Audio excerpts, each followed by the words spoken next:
عايز اخلي نادي الزمالك يطلع بقى من قصه القضايا، يستقر، يبقى فيه انجازات بقى في الفتره اللي جايه، ويبقى فيه شويه استقرار. وكلام عجبني جدا، وان حضرتك هتقعد يوم السبت مع الرموز وفي نادي الزمالك وتخلص القصه واللي هم هيقولوا عليه. بس عايز اعرف مين الرموز اللي حضرتك هتقعد معاهم. شوف، احنا الاول في اجتماع مصغر يوم السبت ان شاء الله، ثم اجتماع مع كل رموز النادي. لا النادي فيه رموز كبيره، في حماد امام، احمد مصطفى. يعني اتفقت معاهم يا سياده المستشار؟ جيله، في المستشار مجدي شرف، دكتور محمد عامر، كمال درويش، مرسي عطا الله.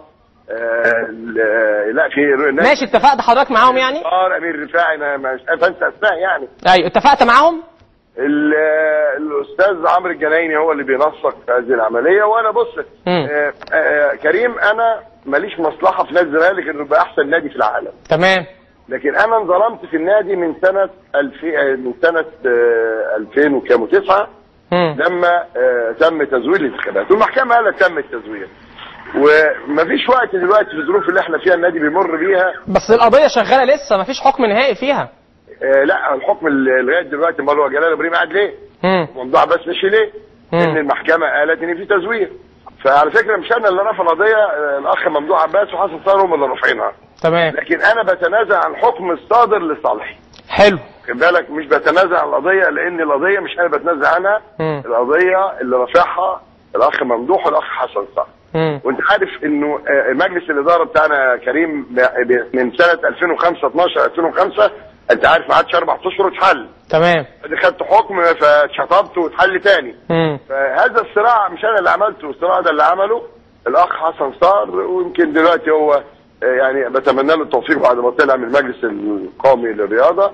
ومش هتكلم عنه لانه طلع خلاص، لان هو كان موجود كنت بتكلم عنه بنتقده. تمام. انا بقول بتمنى ان احنا نقعد، وانا ما قلتش على فكره هتنازل. طب يا سياده المستشار، يعني حضرتك خدت خطوه ايجابيه، ليه حضرتك ما تقعدش بصفه يعني مباشره مع الاستاذ ممدوح عباس، مع الدكتور كمال درويش، مع المستشار جلال ابراهيم؟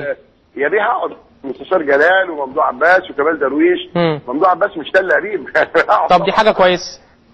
انا على فكره يوم ما كسبت القضيه وقلت من النهارده لا خصومه بيني وبين ممدوح عباس، ده بسيط جدا. حلو. انا كنت بثبت حق الجمعيه العموميه ان الانتخابات اتزيفت واتزورت. طيب ممكن اطلب منك طلب؟ وانا اتكلمت من الكلام ده من شويه، ان الموضوع ده اتاخر قوي، ليه مش من بدري؟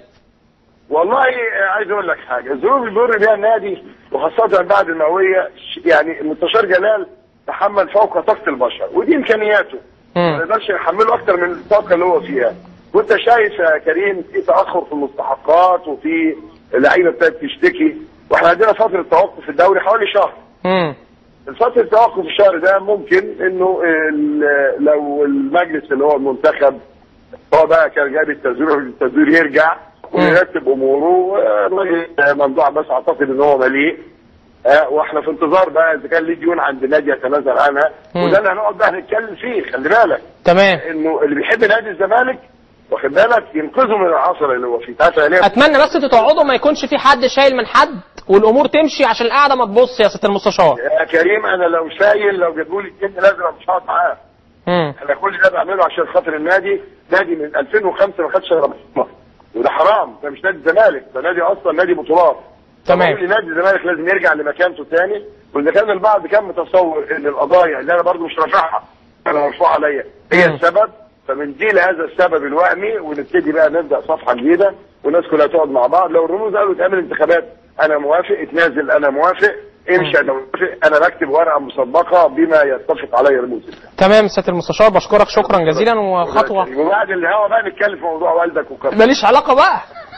لا بعد الهوا. طيب ماشي. بنشكر سياده المستشار مرتضى منصور، واتمنى فعلا ان الامور تبقى صافيه بقى خلاص، والقصه تخرج بقى، نادي الزمالك يرجع يا جماعه بقى. مش حكايه كوره ولا كده، حكايه كل حاجه مؤسسه. يعني خطوه كويسه جدا، بس اتمنى ان القعده ما تبص وفي الاخر يحصل عند والكلام ده. اتمنى ان شاء الله ان الامور تمشي بشكل كويس جدا، ونادي الزمالك بقى